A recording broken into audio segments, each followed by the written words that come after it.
Ron Simpson, and I'm sitting this evening in a most unusual, wonderful educational, cultural center in the Bloor Bathurst area called the People's Residence. And I'm sitting with the founder of the People's Residence, Aita Saadu, and we're about to explore a little journey together, deciding that we would like to initiate a series of informal interviews with various people who share the common trait of being dreamers who want to take action on their dreams, who have the courage to try to live those dreams and work at trying to build skills that allow them to implement the dreams. And Aita is one of those wonderful dreamers. And so we've decided to create a new series, which I'm thinking of describing Aita as Vision Quest Journeys, stories from the People's Residence. How does that sit with you as the founder of this wonderful, welcoming, warm cultural center? Well, Vision Quest Journeys, you know what? When you said that, I saw it as a label, and maybe I was thinking of another type of like a beverage. But when I hear Vision Quest Journeys, or then my brain says VQJ. And for me, V is for victory. And anytime that we dream, oftentimes our dreams are one of victory. Unless we're having a nightmare. But you're always the hero or shero in your dreams. You're always that person who's going to overcome. And when you're having that type of dream, that dream always lingers. You want to elongate that dream. If it's a nightmare, you're going to wake up. And you're going to try then to position yourself to become the hero or shero. So when I heard vision, I heard victory. When I heard quest, for some reason I thought of the word quartet. And that was interesting for me because in the People's Residence and in this space, people come from the four corners of the earth. And as people too of African descent, we talk about diaspora and we talk about Pan-Africanism. And whenever I hear those words, I think of people located in the four corners of the earth. And one thing about stories take people on a journey. One of the things that all storytellers will tell you is that boys, whether they be rambunctious, whatever labels the society places on them, one thing we do know that they love stories. And if you're talking to people and you're telling stories, people always feel as though they're in an aircraft. The plane is going to take off, the pilot is in charge, and that plane lifts off the ground. So when people hear that story, once upon a time, whatever, they're ready to take off. And then people are on a journey, they're cruising at a particular altitude. And in the story, there will be turbulence, just like you're flying and not on that plane. And one thing that the audience demands is that you're going to land. So when you say vision, quest, journey, I think of those things of victory, of people who are located or coming together in a place called Toronto or Canada, a place where we gather. And they're coming from the four corners of the earth. And in this locale, whether it's the country of Canada or the city of Toronto or even in the People's Residence, they they are part of a journey. So I welcome that. And to say we are engaged together, Dawn and Ita, in the telling of stories at the People's Residence, I think it is indeed fitting. Great. And listening to you make reference to the Four Corners and the quartet strikes a chord with me, because one of the poems that I have been quoting for much of my life journey that shaped my whole vision of being on an expedition, searching the world. Searching for what? Searching for influential innovators or potential innovators who are both committed to improving performance in whatever area they work, but also are committed to working in their communities to create sustainable prosperity in those communities. So that's the mix for me. And the poem that I've used again and again around the world is by T.S. Eliot.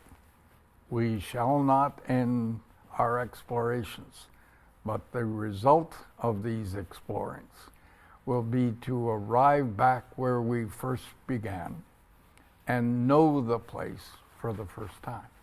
Mm-hmm. So here I am, as you know, I've been wandering the world for 60 years and have kind of lived and worked in about 75 places, and I'm back in Toronto.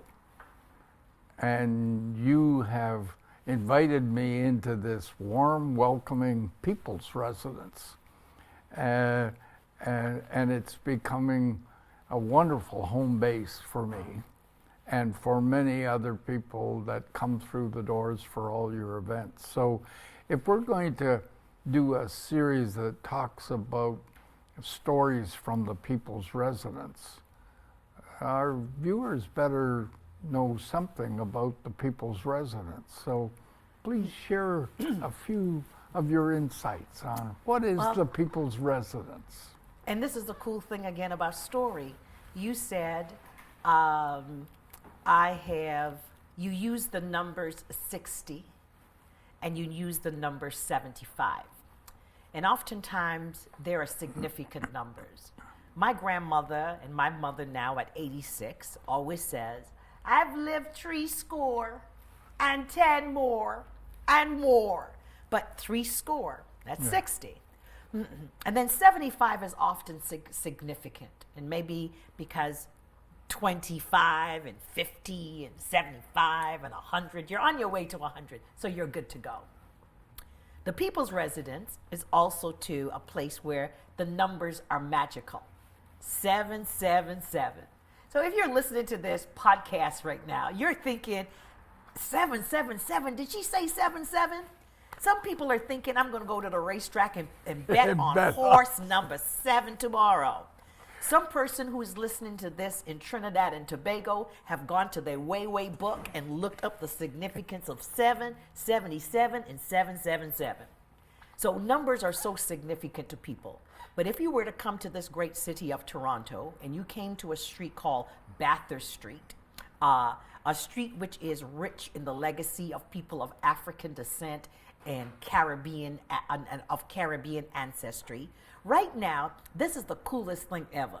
We are sitting in this space, and outside of this space, we can actually look at a street called Markham Street, where the evidence of the Underground Railroad has been recorded. Right. Deborah Brown. How cool is that? So for folks coming into Toronto, whether we want you to come to 777 and get this, to 779. That's the expansion of this territory of the People's Residence. And in this place, the People's Residence, you will experience the local history of African Canadians and people of Caribbean ancestry on this street. In addition to the Underground Railroad experience, you will also to make connections with people who are also part of the Brotherhood of Sleeping Car Porters. So this street is just not a local street, but now it has an international street. When we talk the Brotherhood of Sleeping Car Porters, we are talking about that great union that was formed by A. Philip Randolph. And I always like that, A. Philip Randolph, that just sounds like vision. That sounds like quest. That sounds like journey. And on Bathurst and in the Bathurst neighborhood, there was a man, and his name was Stanley Grizzell. And up until the age of 91, he walked past what was a different booklist bookstore. A different booklist bookstore was a physical place that was located at 746 Bathurst Street. And in that place, people would come and they would say things like, I want to do a film. And we would say, you could do that, because there was the vision, there was the desire and the quest to accommodate people's aspirations. I want to launch a book. We could do that. I want to write a book. Do you have it? No, it's in my head. I'm just thinking of it. Okay, we could launch that when it happens. Always the vision, always the quest, always the journey. I want to eat in the space. Oh my God, look, my cousin. I haven't seen my cousin for 25 years. Let's have lunch. Always the vision, always the quest. So people then took a physical place and made it a space.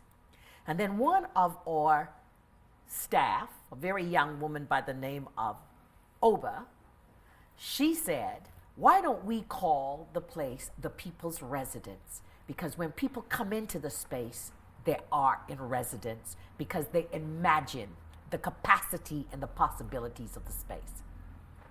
So we are here now in the vision of those people. And so when Bathurst and Bloor, it's an area that is going through gentrification. And when we had to relocate from 746 and move across to this great number, 777 to 779, we took in the aspirations and the ideas of people and created this cultural hub and this new physical place or space where people once again could imagine.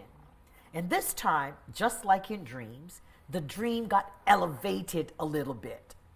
Sometimes when you're dreaming, the dream may be small, but suddenly a spotlight goes on your dream and your stage becomes bigger and you think, oh my gosh, I'm really starring. This is not even a dream anymore. This is feature film now, right?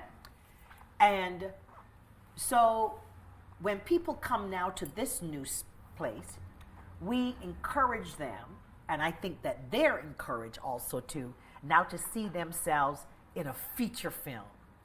And I say that, when I say that, what I mean is this, is now that they're coming and they have seen our expansion, largely due to them, they're thinking, well, we could do even bigger things and better things and greater things. So to all the people who are listening to this podcast and to all the people who are within the sound of our voices, if you are coming to the city of Toronto, or even if you live in the city of Toronto, we invite you to come here. The space is open to all Canadians. That's the beauty about this thing, because no one is independent.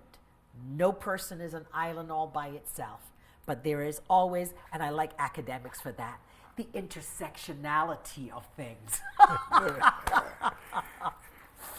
So people watching this may not realize that we have done no real pre-planning for this series. In fact, it got created 24 hours ago when I challenged you with some thoughts about my excitement about enjoying your People's Residence.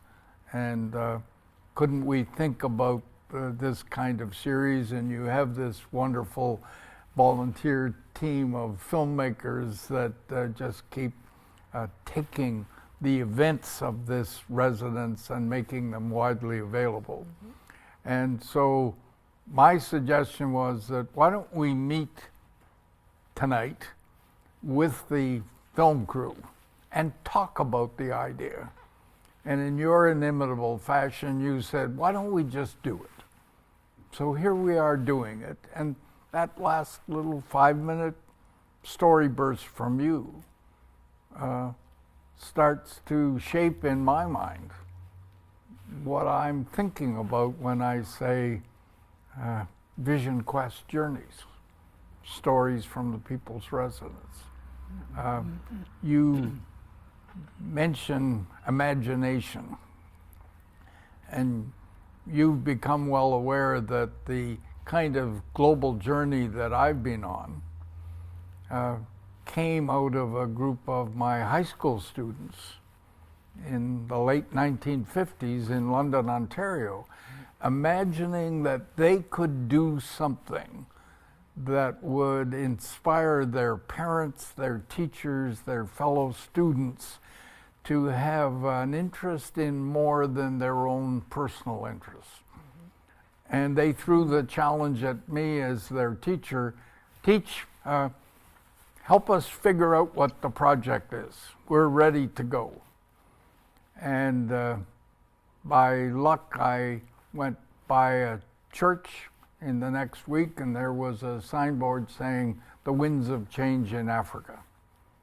And I went in and heard a journalist talking about the independence movements in Africa and the shortage of teachers and doctors, etc., in these countries that were moving from colonies to independence. And the young teacher in me said, gee, maybe it would be a good idea to bring one student from Africa. And that's what the students gravitated to. And that dream of theirs, I was carried along, and it shaped my whole life. It gave me my new vision.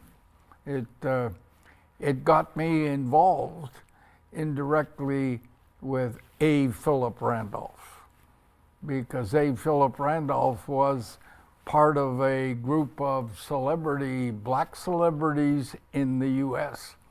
that were linking the civil rights movement in the U.S. with the movements for independence in Africa.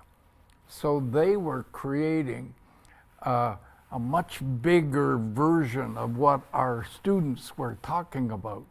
But suddenly we were connected with them. And that team in New York City was A. Philip Randolph, Sidney Poitier, Jackie Robinson, the first black Major League Baseball player, and Harry Belafonte. Pretty heady stuff for a young teacher in London, Ontario. But it started me on a journey that took me around the world and opened my eyes. And to me, everything that I've enjoyed and experienced in that kind of journey that got started by the vision of those students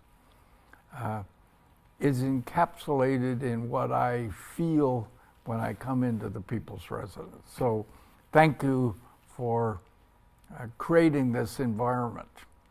And one of the things I would like us to do in kickstarting this series is, for me, when I got you talking last night in response to my questions and challenges, you started to tell a story of an amazing experience that's been going on for several years among a group of high school students here.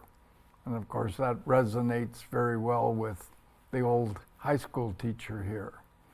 And as we're trying to think, what are the criteria for our Vision Quest stories?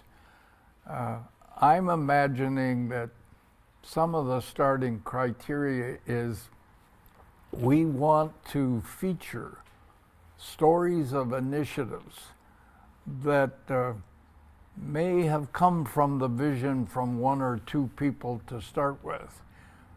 But the essence of the initiative is a collaborative effort that empowers a group of people to do something that lifts them, gets them involved in creating their own future and has the power to inspire others.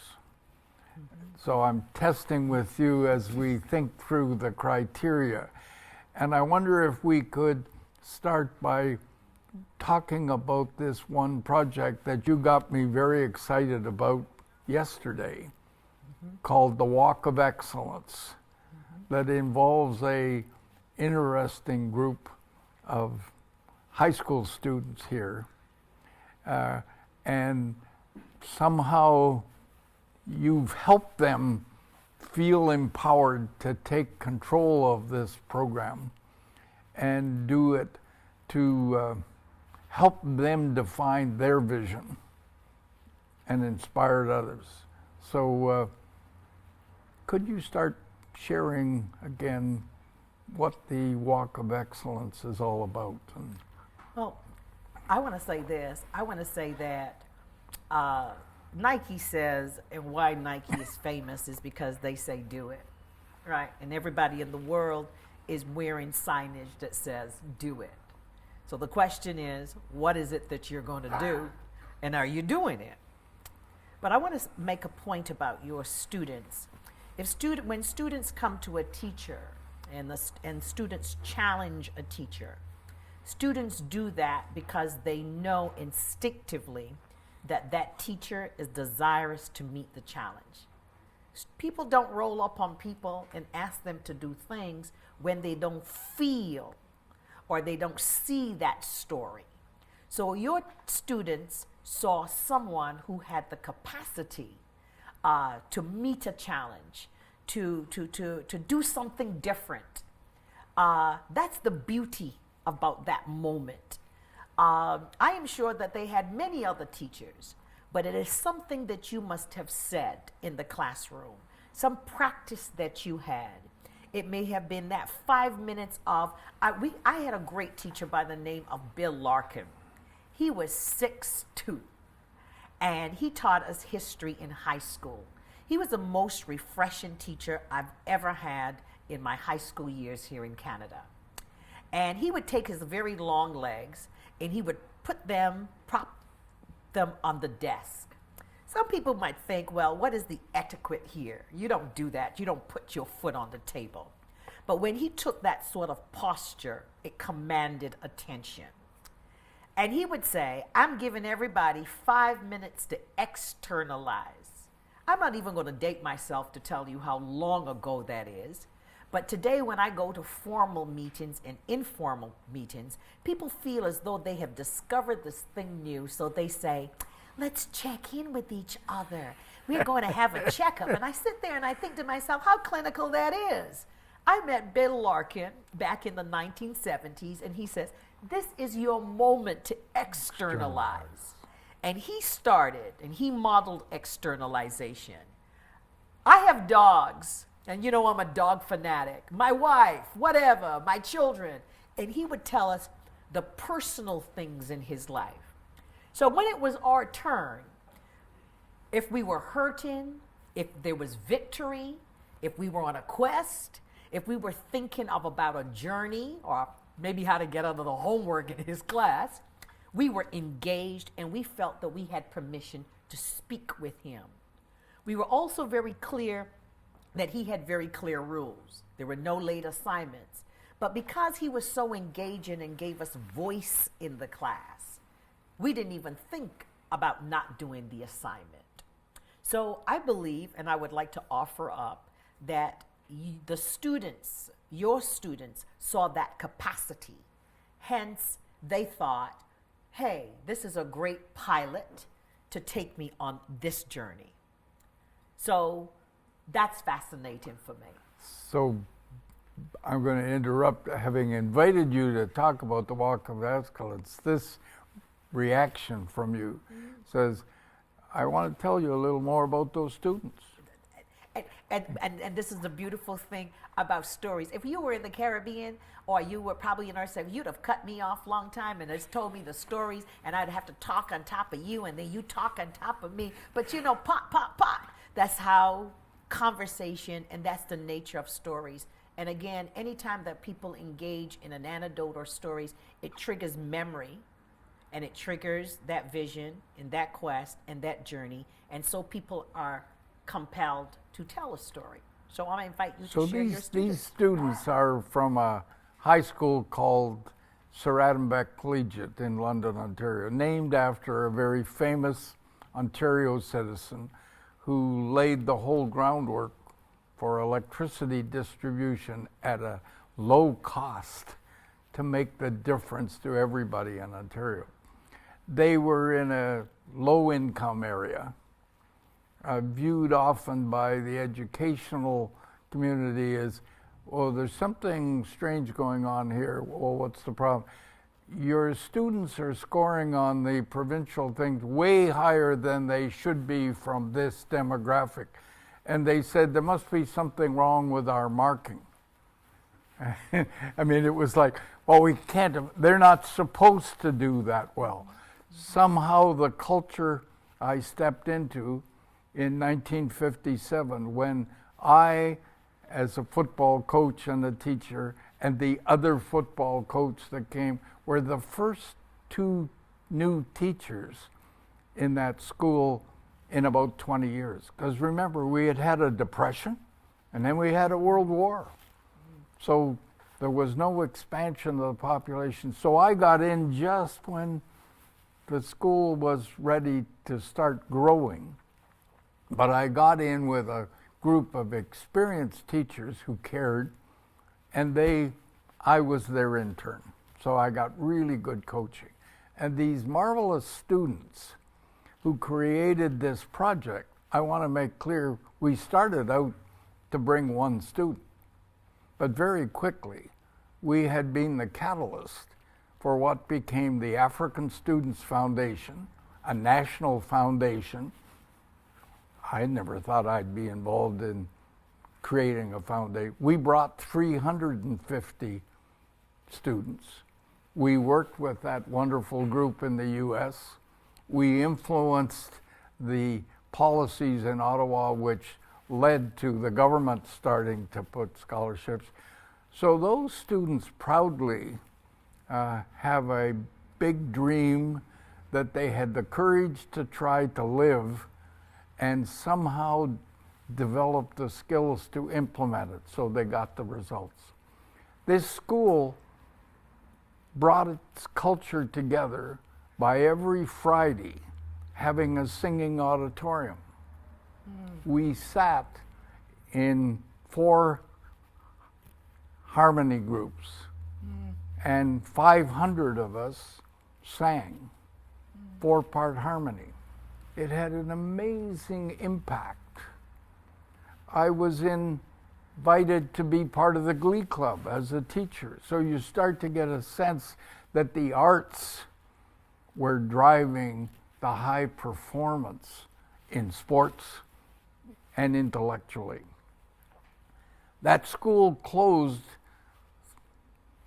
now must be 25, 30 years ago, because it was turned into the Board of Education offices. In April of this year, I'm invited again to go back, because once a year, they still gather and sing 4-part harmony in a school that hasn't experienced it for 30 years, but the students from that old period. So that's why I wanted you to know I was a very lucky guy to get started in my professional life in that kind of environment where there was a great respect for performance. There was a great respect for diversity. There was a huge respect for the arts and a real sense of responsibility to the community. So you can now see why I got so excited yesterday when you started talking about the Walk of Excellence. So that's my context again for tell me about the Walk of Excellence. Well, in telling that story, you remind me of when the Blue Jays won the World Series. You had senior people on the team who were desirous to win a championship. You had younger people on the team who were desirous to make that happen and who were hungry. And so when you place that formula together with the formula of fans, and I'm going to throw in Cito Gaston all at the same time, Yeah. right? Because for the first time, too, a lot of women and Caribbean Yeah. people and black people went to baseball from that like had never done before. It was a wonderful Because feeling. the leadership was such that it just created this excitement. But when I think of the Blue Jays winning the World Series champion with Joe Carter, that formula was hunger, that formula was ability and experience, all coming together in that moment. And then when you add then the excitement of the city and the participation of the fans, the newness of the fans, the oldness of the fans, your story reminds me of that. And in the 1950s, what was exciting for us, you had people like Donald Moore, who came from Barbados, who thought, you know what, Canada needs to open its doors to more people from the Caribbean, from racialized people from around the world. So you know what, I think I'm going to go up to the government and speak to the government. I'm going to get this bus. I'm not going to go alone, but I'm going to take others like Stanley Grizel, like Bromley Armstrong. All these people have transitioned to the ancestors, and we are going to go boldly because we got that vision. And so they did.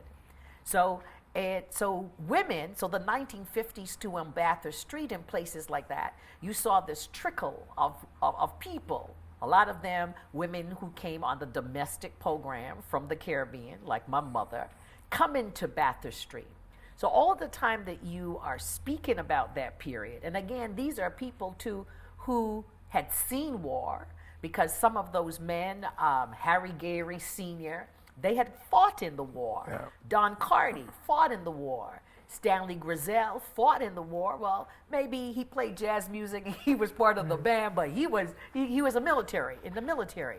So again, making connections as people, stories are memory. That's a beautiful thing. Sometimes you go in an aircraft or you're on a plane or you're on some sort of journey or you're in the bus and somebody says, you know, can I show you my photo album? And they take out this photo album thing, and now we take out our phone and we show people all these pictures. But in the absence of technology and the absence of documentation, what do? We go to memory and we begin to tell stories. And all the time that person is telling that story, you're sitting there and boom, boom, boom. You think, I got a connection. I'm intersecting. Oh my God, you're talking 1950s? I could talk 1950s too. When we waste things in our household, growing up, and even now, I'm often reminded by the wisdom of the elders. And they would say, if you had grown up in the Depression and you experienced wartime, you wouldn't be throwing away these things. And I want to say, too, on the record, that generation of people knew recycling. They were environmentally savvy because they came out of a period of a time where necessity was the mother of invention, where every mickle became a muckle, as they would say in Jamaica, and every, spoil is a style. So all the time that you are talking, I am vibing off of this. To imagine 400 people, right, or 500 people singing in harmony is an incredible thing. Human beings kind of do that on a good day with heartbeats. If you go into a space, suddenly people get into a rhythm. Women, you know that when that moon is up there and we all kind of hang out, it seems like suddenly all our moons are hanging up there, right? We got our own thing going, and the podcast women would relate to that. Men right now are thinking, what is this she's talking about? But on a good day, when human beings get together, some aspect of their lives, some drum, even if it's the eardrum or the heart, it gets into a rhythm. So to have 500 people and to carry on that tradition, because those 500 people understand the power of the drum, the heart and the eardrum. So that's why they continue to have, to meet, to continue this tradition of singing in harmony. And to me, the excitement, like I went last year to it, and two things happened. They wanted me to tell everybody about that story of what the students dreamt, what it did for the school, what it did for the community, what it did for me. That my whole journey got shaped by the challenge from my students. But then they kept inviting different people to lead one of the songs. And one of the people who was a player on my football team back in the 50s said, well, Don, you got to get up and lead a song. And turned to the pianist and said, and he'll want to lead No Man is an Island. And I'm saying, how can you, one of your students, 40 years after you've taught him, says, I know what song he will want, because that was one we sang, but he knew it was one of my favorites. I mean, those are very special memories. So we're struggling through our storytelling to get to the point of you sharing with people who are going to be watching this podcast another exciting example. So please talk about the Walk of Excellence. I'm going to get to that story, but I'm also mindful in story that this happens, and it's a classic story by Paul Laurence Dunbar. Oh. And there is a man or a woman, I don't recall the individual, and someone meets them, I think it's called The Party, and they said, did you go to the party? And the person said, I did, but you know, I don't have time to tell you all about the party right now. About an hour later, they haven't really got to the party yet, but they've telling you the lead up to the party. We are sitting here because we are both people who are curious about people, and we are people, right? And when I met you, you were described, the language that you used often was the word Renaissance. And a Renaissance is a movement. And it is very important that movements exist because that's what they carry. They take you along. It's like a river. You get caught up. We've had civil rights movements. We've had the movements of liberation as countries move from colonialism to independence. I think I sit here because in Barbados, I had the opportunity to see a country transition from colonialism to independence. And now we have Black Lives Matters as a movement, so many movements in the world. Charles Roach was a civil rights lawyer in the city of Toronto, and at one point, his office was at Brunswick and Bloor, which is in this Bathurst-Bloor Annex neighborhood. And then there was also the great freedom fighter by the name of Dudley Laws. And I just got to say something on Dudley Laws. In his lifetime and in your lifetime, when you represent people, people oftentimes become conflicted. Are you a spokesperson for me? Are you telling my story?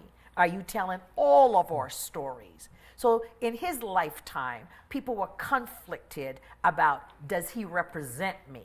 And the reason for that is not because whether he was telling their story or not, but the courage that he showed in this society was some things that people saw or heard about that was taking place in the States, whether it was the movement of the Black Panthers, et cetera, et cetera. But here was this man who had incredible courage to speak truth to power. I think he can safely own that line. When people say, you speak truth to power, I was thinking to myself, oh, shut up. You speak truth to power, you get fired. You know, how many people every day really speak truth to power? But here was this man, Dudley Laws, who took on the police and took on the government on behalf not only of the Black community, but on the future and the vision of young people. And keeping families intact. You pay a tremendous cost and price. I'm also proud to report that in his demise, when he was on his deathbed, if you will, he was able to call all his comrades. And I remember my husband got the call about 10 or 10:30 in the night, and they said, like, Comrade Dudley wants to see his comrades. And so when he banged out of the universe, he had just the opportunity to thank all the people who walked for freedom, for human rights, and for dignity. Wow. This was a man who influenced the SIU, that police board, that regulatory board that police are accountable to. And that SIU too is a system or a process that was emulated with other countries around the world. And so one day, I had the opportunity to work in a community which is and in a place which is the most famous intersection in Canada, and that is called Jane and Finch. I looked up Jane and Finch the other day because I thought, oh my God, you guys get such a bad rap. I got to find out who you are in history. And I think Finch came about because there was a man who owned a hotel, and he was Finch. And Jane, perhaps, was the wife of a city developer at that time. And he was in the habit of naming things in the city after his family member. So maybe he thought, you know what, that street is going to be Jane, and we good to go. So here are these two people, Jane and Finch. So at the most famous intersection in Canada, I had the opportunity to work in the neighborhood surrounding it. And I was invited to a meeting with social workers to discuss how best they could animate, or we could animate, young people within that community. And so I went to the meeting. It was 8:30 in the morning. It was a breakfast meeting. It was held in a Somali restaurant. I think it was one of the few times I had gone to a Somalian restaurant. The proprietor was a woman. She was very gracious. And I also saw all these beautiful, dynamic women coming into the restaurant and disappearing downstairs. And my curiosity was such that I went downstairs to discover what they were doing. And what they were doing, they were largely Muslim women who saw space where they could come together. They could let their hair down. They could be girls together and women together. And she had this beautiful space with Persian rugs on the ceiling, all over the place and on the walls. It was like a haven for these women. I was quite pleased about that. And also to remember that they were in the tradition of our community when we came to this country, where church basements was often the place that we met. So here were these women in a tradition, but this time it was in a restaurant. And so the social workers got to brainstorm what that project or idea, the big idea, would be to animate and stimulate the youth in this community called Jane and Finch. And they decided on a job fair. And the newness of this job fair was they would take it downtown, maybe to a hotel, maybe a little chi-chi, and that's what's going to be different that day. They looked as how they would elevate the quality of the conference. They didn't want it to be pedestrian because they were going to be downtown. It had to be chic and all of that. And after all of the checks and balances, and because they were in the habit, and I got to repeat that, they were in the habit of planning this particular activity, it was an easy exercise. At the end of the exercise, the woman who had called the meeting looked at the flip charts and she said, "We have done this 1,000,000 times already. There's nothing new about this idea. So let's go away and think again and come back and bring something new in a newness." I'm leaving the meeting and I'm driving and I'm going over the intersection of Jane and Finch. And in my imagination, I see Dudley Laws and I see Charles Roach leading a movement in a demonstration of people. And they turn to me in the middle of the intersection and they say, "A demonstration? We're demonstrating public achievement, public success." The Toronto District School Board, in its language and its preamble, and somewhere in all of those documents, they say, we must demonstrate student achievement and success. That's the spirit of those two men talking to me right there. And there were people who led many demonstrations in this city as they spoke truth to power. And so I turned to my assistant at the time, Shannon, and I said to her, let us go to the school called C.W. Jeffries. And at that time, C.W. Jeffries was known for one thing. It was known to be the school where this young man who was called Jordan Manners got shot. And we went into the parking lot and we saw a couple of students there, and we rolled out of the car and we said, "Excuse me, can we ask you a couple of questions?" And they were a little hesitant because they're also in a neighborhood where people get out of cars and say, "Can we talk to you?" Right? But it is important to build relationship. So we said to them, if we were to plan, or someone were to plan, a parade for you into the university, would you be part of that? And their initial response was, who would do that? And that was telling in that moment. And then we said, well, never mind that. If it was planned, would you be part of it? And they said, well, who's going to pay for it? You see, working class people and people who live in high density neighborhoods, economics is almost foremost in their minds. And they wanted to know who was going to pay for this.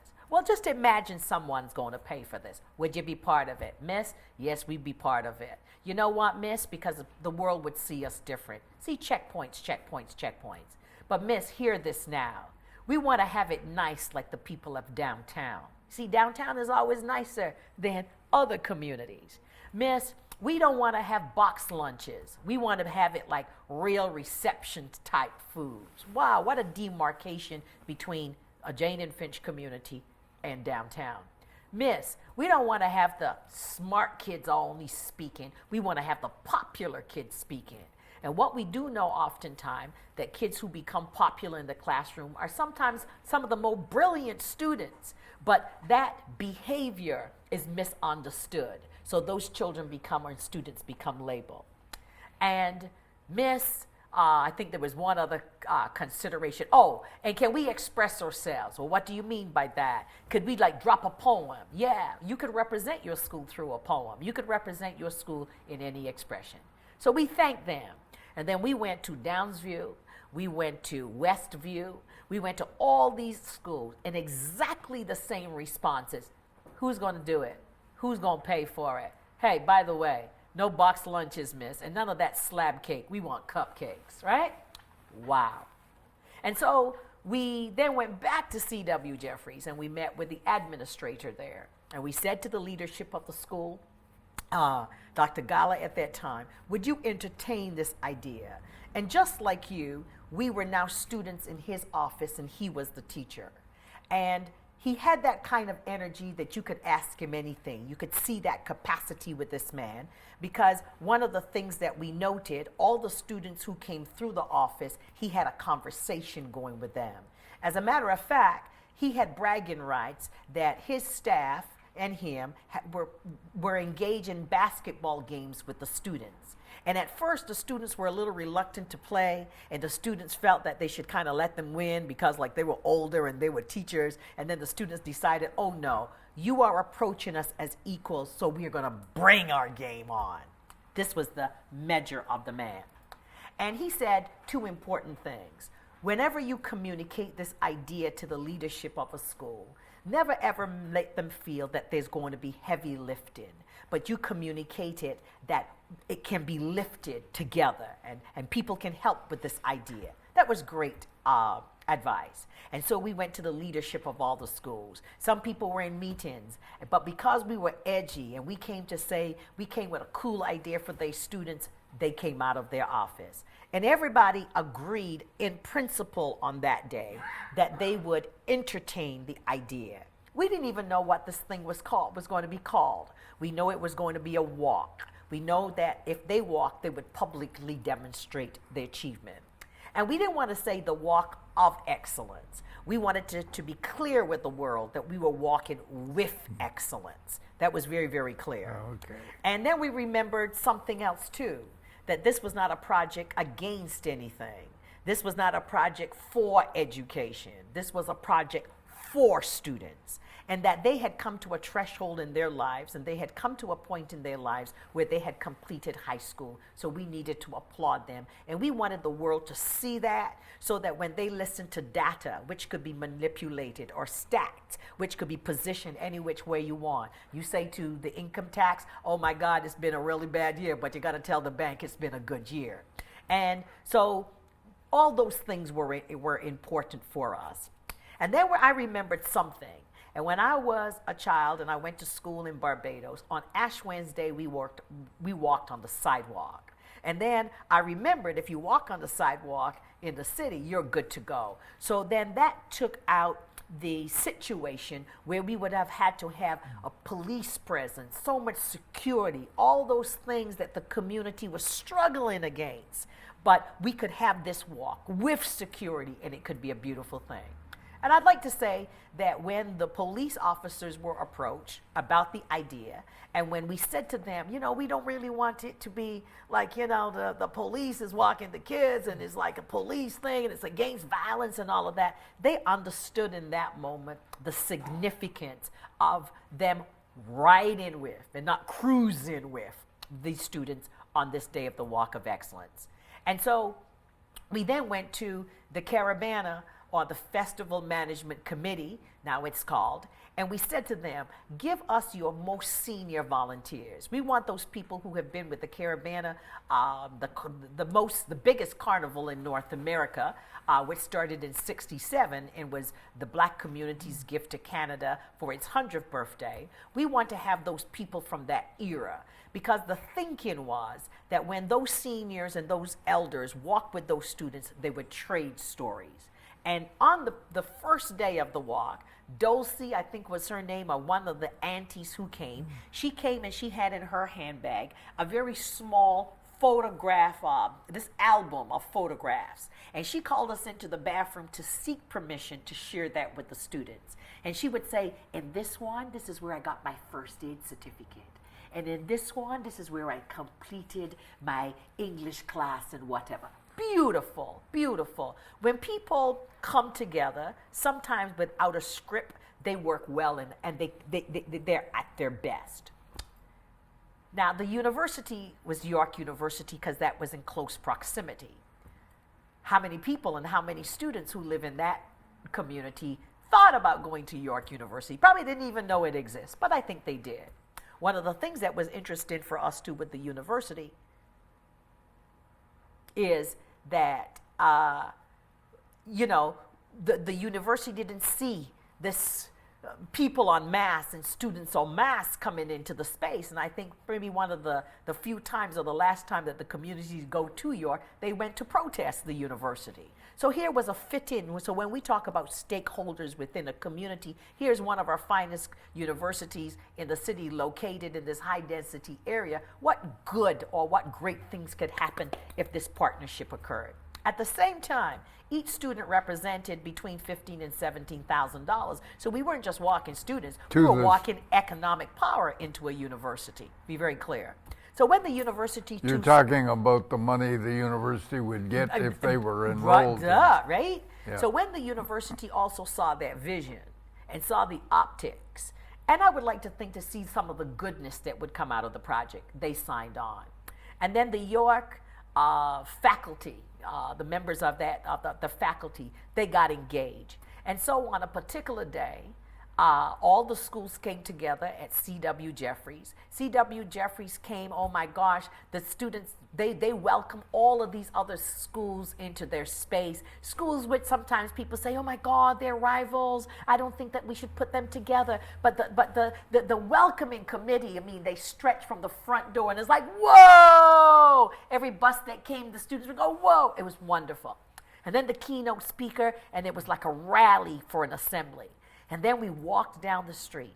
As we walked down Sentinel Avenue from C.W. Jeffries into York University, people honked the cars honked. People were on their balconies. They clapped. And you could just see how, the stride of the students. And on their T-shirts, so you're looking at a sea of white. And on their T-shirts, George Eliot Clark, he was the poet laureate of the city of Toronto at that time. He had written a signature poem for them just for that day. And later on, within the ceremony, we got the students to turn and face each other, and they read the poem that was written from them on each other's chest. And then when they got to York University, what we saw as we were coming now, the faculty and all these people, professors and students, with big signs that says, welcome, you have done it, way to go, congratulations. What an awesome feeling to feel that you are welcome into a space that could be oftentimes very alienating. And then to get there and to see the buzz. But here's a sweet part that I must say in this whole story, and I know there is time. But there was a student by the name of Winston Luke, and I didn't tell you about Winston Luke. And Winston Luke was a young man who would come multiple times with this group called Success Beyond Limits. And they would visit our bookstore, different book lists at 746 Bathurst Street back in the day. And Winston Luke, every time I would see him, he would always say to me, Miss, I'm in the cupcake business.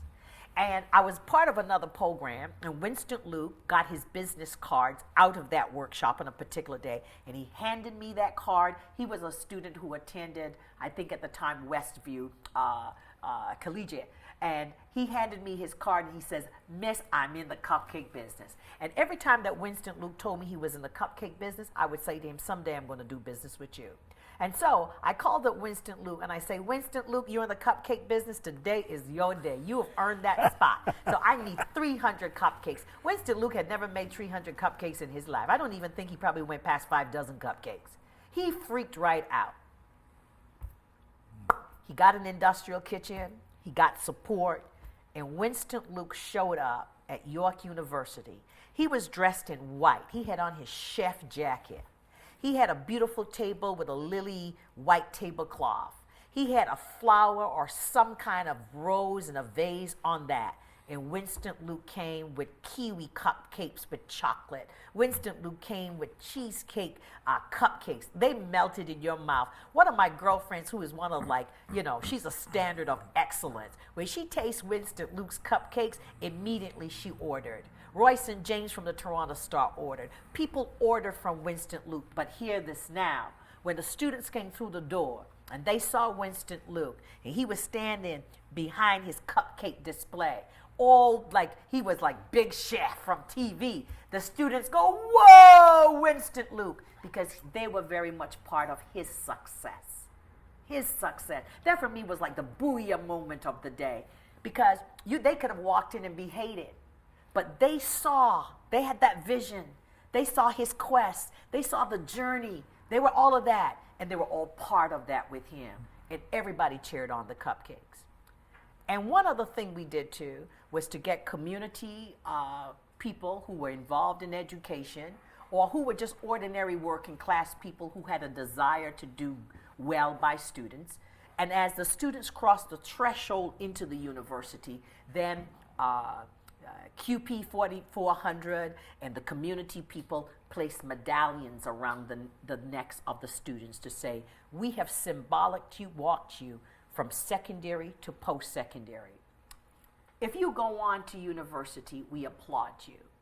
If you don't do that and you got to figure yourself out, we still applaud you. But we wanted to give you a taste of the greatness and the goodness that is yet to come. It was a wonderful day. And at the end of the day, because we weren't all scripted and we were kind of like figuring it out, like we are figuring it out right now and making up as we went along, what we did see was this, that as the students were waiting for the buses, the Westview group who brought drums began to drum. And so the Downsview students began to dance. And the C.W. Jeffrey students didn't want to be outdone, so they jumped on in. And on and on. So suddenly you saw this dance-off of people, individuals starting, and then move into groups of 2, then move into their dance groups. It was such a wonderful feeling to see that something as simple as this, but at the same time, 2 individuals who always showed us a public demonstration of pride and of excellence, inspired an idea. And as Malcolm Gladwell would say, it became a tipping point. The media on that day, and now this is 2019 and we're going into our 7th year of it, but I always remember this man from CTV, and he came and he said, all we knew as media about C.W. Jeffries was about the murder or the death of this kid. All we know about this community are the bad stories or the negative things of this story.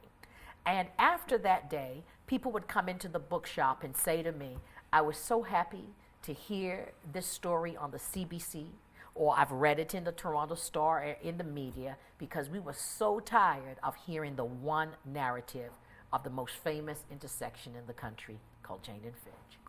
And that dream continues. And the date is So this year is June the 11th. And this year now, we've added schools along the way. And this year now, we are boldly walking east on Finch, north on Keele, and we are going to enter this year the main gates of the university. Wonderful. Right? So with this wonderful kickoff story, we've started to shape this series of Vision Quest journeys, stories from the people's residence.